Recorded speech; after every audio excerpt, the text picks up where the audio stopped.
दोस्तों, आज मैं आपको जो कहानी सुनाने जा रही हूँ, ये कहानी है जादुई लहंगे के झरने के जादू की। तो चलिए दोस्तों, देखते हैं आज की ये कहानी। जानवी अपनी माँ माधुरी और अपने छोटे भाई राहुल के साथ रहती थी। माधुरी कपड़े सिलकर अपने घर का गुजारा करती थी। उन्हीं के पड़ोस में अंजलि नाम की एक लड़की अपने माता पिता के साथ रहती थी। अंजलि के पिता एक बहुत बड़े पुलिस ऑफिसर थे। उसके घर में किसी भी चीज की कोई कमी नहीं थी, लेकिन अंजलि बहुत ही जिद्दी और घमंडी लड़की थी। जानवी और अंजलि एक ही कॉलेज में पढ़ते थे।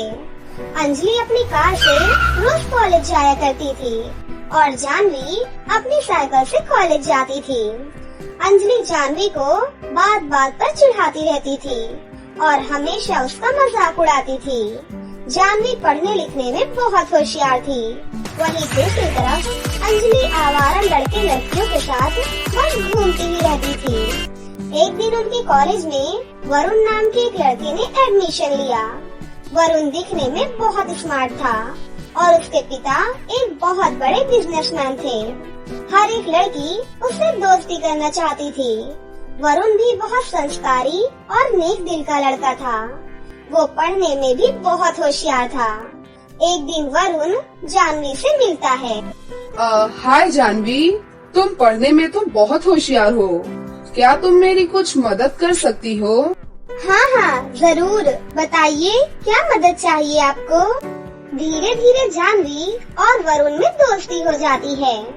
अंजलि भी वरुण से दोस्ती करना चाहती थी। एक दिन अंजलि वरुण के पास जाती है। हाय वरुण, क्या तुम मुझसे दोस्ती करोगे?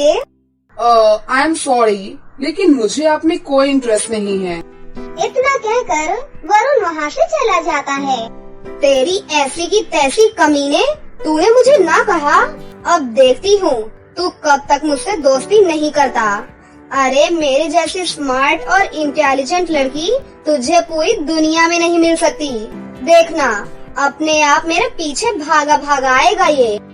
इसी तरह काफी समय बीत जाता है।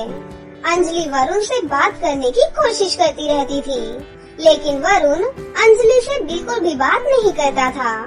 एक दिन अंजलि जानवी और वरुण को साथ में देख लेती है। तभी अरे, इस पगलेट को ये भिखारा नहीं मिली थी क्या? मैं कब से इससे बात करने की कोशिश कर रही हूँ, लेकिन यही लड़का है जो मुझे भाव नहीं देता। और इस भिखारन से देखो किस तरह से बात कर रहा है। धीरे धीरे जानवी और वरुण एक दूसरे को पसंद करने लग जाते हैं। इसी तरह से काफी दिन बीत जाते हैं। अब उनका कॉलेज भी खत्म हो चुका था। जानवी, अब तो हमारा कॉलेज भी पूरा हो गया है। अब समय आ गया है, हमें अपने घर में एक दूसरे के बारे में बता देना चाहिए। लेकिन वरुण, तुम तो बहुत अमीर हो और हम बहुत गरीब हैं। यदि आपके घर वाले नहीं माने तो? अरे, ऐसा कुछ नहीं होगा। मेरे घर वाले बहुत अच्छे हैं। उन्हें अमीर गरीब से कोई फर्क नहीं पड़ता। उन्हें बस मेरी खुशी चाहिए। मुझे पूरा विश्वास है वो मान जाएंगे। तुम खुशी खुशी अपने घर में जाओ और उनसे बात करो। उसके बाद दोनों अपने अपने घर में बात करते हैं। दोनों के घर वाले मान जाते हैं। इस तरह उनका रिश्ता भी पक्का हो जाता है। कुछ दिनों बाद वरुण और जानवी की शादी भी तय हो जाती है। जब ये बात अंजलि को पता चलती है तो अंजलि बहुत गुस्सा हो जाती है। क्या इस भिखारन की शादी वरुण से? नहीं, मैं किसी भी कीमत पर इनकी शादी नहीं होने दूंगी। वरुण से सिर्फ मेरी शादी होगी। मैं भी देखती हूँ मेरे होते हुए ये वरुण से शादी कैसे करेगी। जानवी की माँ जानवी के लिए एक बहुत ही सुंदर सा लहंगा खरीद कर लाती है। तभी वहाँ पर अंजलि आ जाती है। अरे अंजलि, तुम बिल्कुल सही समय पर आई हो। ये देखो, मेरी शादी का लहंगा। हाँ, बहुत अच्छा है। मुझे कुछ काम है जानवी, मैं कल आती हूँ। इतना कहकर अंजलि वहाँ से चली जाती है। हे भगवान, क्या करूँ मैं ऐसा? कैसे रोकूं इसकी शादी? कॉलेज भिखारन की शादी है मेरे वरुण से, कैसे रोकूं इसे? रात को चुपके से अंजलि जानवी के घर में जाती है। और उसके शादी के लहंगे में आग लगा देती है। अब देखती हूँ इस भिखारन की शादी कैसे होती है। अगले दिन जानवी अपना लहंगा देखती है। उसका लहंगा जलकर पूरी तरह से राख हो चुका था। माँ जल्दी आइए माँ, ये देखिए माँ, ये सब क्या हो गया? मेरा लहंगा पूरी तरह से जल चुका है माँ। अब मैं शादी में क्या पहनूंगी? बेटा मेरे पास तो अब पैसे भी नहीं हैं। जो भी पैसे थे वो इस लहंगे में मैंने खर्च कर दिए और इतनी जल्दी नया लहंगा भी नहीं बन सकता बेटी। अब हम क्या करेंगे माँ? अब मैं क्या पहनूंगी अपनी शादी में? थोड़ी देर बाद अंजलि वहाँ पर आती है। अरे तुम तैयार नहीं हुई अभी तक? अरे जानवी बारात आने वाली है। जानवी अंजलि को वो सारी बातें बताती है। ओहो ये तो बहुत बुरा हुआ तुम्हारे साथ। अब अगर बाहर तुम इस हालत में जाओगी तो वरुण की बहुत बेइज्जती होगी। क्या तुम यही चाहती हो जानवी? इससे तो अच्छा होगा कि तुम इस शादी से मना कर दो। माँ मेरे पास बस एक ही रास्ता है, मैं घर से भाग जाती हूँ। बारात आएगी तो आप बोल दीजिएगा, मुझे वरुण से शादी नहीं करनी थी। रोते हुए जानवी घर छोड़कर चली जाती है और भागते भागते वो एक झरने के पास पहुँच जाती है और वहाँ बैठकर रोने लग जाती है। तभी उस झरने से एक आवाज आती है, बेटा तुम रो मत, मुझे बताओ बेटी तुम्हारी क्या समस्या है। जानवी झरने को वो सारी बातें बताती है। झरना अपनी शक्तियों से एक जादुई लहंगा प्रकट करता है। ये लो बेटी, ये एक जादुई लहंगा है।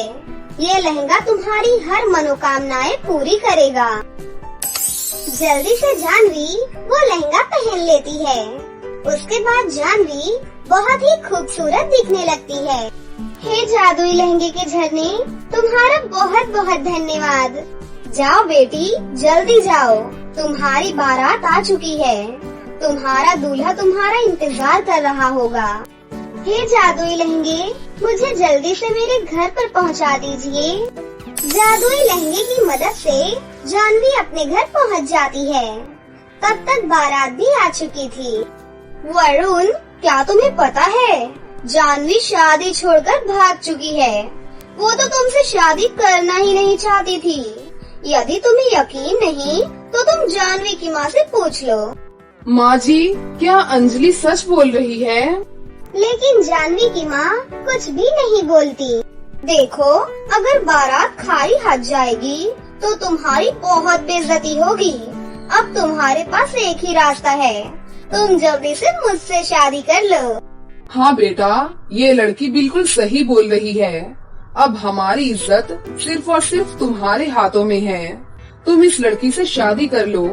वैसे भी ये लड़की हमारे ही स्टेटस की है। हमने तुम्हारी बात पिछली बार मान ली थी, अब तुम हमारी बात का मान रखो, हमारी इज्जत बचाओ बेटिया। ठीक है पिताजी। अंजलि मैं तुमसे शादी करने के लिए तैयार हूँ। वरुण के मुंह से ये बात सुनकर अंजलि बहुत ही ज्यादा खुश हो जाती है। लेकिन तभी वहाँ पर जानवी पहुँच जाती है। रुकिए वरुण, मैं यहाँ पर हूँ, शादी के लिए बिल्कुल तैयार हूँ। जानवी का इतना सुंदर लहंगा देखकर अंजलि पूरी तरह हैरान रह जाती है। लेकिन तू तो शादी छोड़कर भाग गई थी ना, फिर यहाँ क्या कर रही है? नहीं नहीं, मैं भागी नहीं थी, मेरी तबीयत खराब थी, इसीलिए मैं डॉक्टर के पास दवा लेने गई थी। अरे ये झूठ बोल रही है, और सच सच बता, तेरे पास इतना सुंदर लहंगा कहाँ से आया? कल रात को मैंने तेरा लहंगा जलाकर राख कर दिया था। मैं तेरी शादी वरुण से नहीं होने दे सकती। वरुण की शादी सिर्फ मुझसे होगी, सिर्फ मुझसे होगी उसकी शादी। अंजलि की ये बात सुनकर जानवी को गुस्सा आ जाता है और वो अंजलि को एक थप्पड़ लगाती है। मैंने तुझे अपनी सच्ची दोस्त माना और तूने मेरे साथ इतना बड़ा धोखा किया। तभी अंजलि गुस्से में पिस्तौल निकाल लेती है। धिक्कारन कहीं की, तूने मेरे ऊपर हाथ कैसे उठाया? मैं तुझे अब जिंदा नहीं छोड़ूंगी। तभी जादुई लहंगा अंजलि को गोल गोल घुमाकर जमीन पर गिरा देता है और उसे रस्सियों से बांध देता है।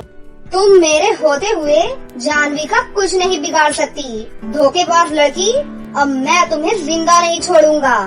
नहीं नहीं, मुझे माफ कर दो, प्लीज मुझे माफ कर दो। जानवी, तुम मेरी सबसे अच्छी दोस्त हो, प्लीज मुझे माफ कर दो जानवी। हे जादुई लहंगे, मेरी दोस्त को माफ कर दो। उसके बाद जादुई लहंगा उसकी सारी रस्सियाँ खोल देता है। उसके बाद जानवी और वरुण की शादी बहुत ही धूमधाम से हो जाती है।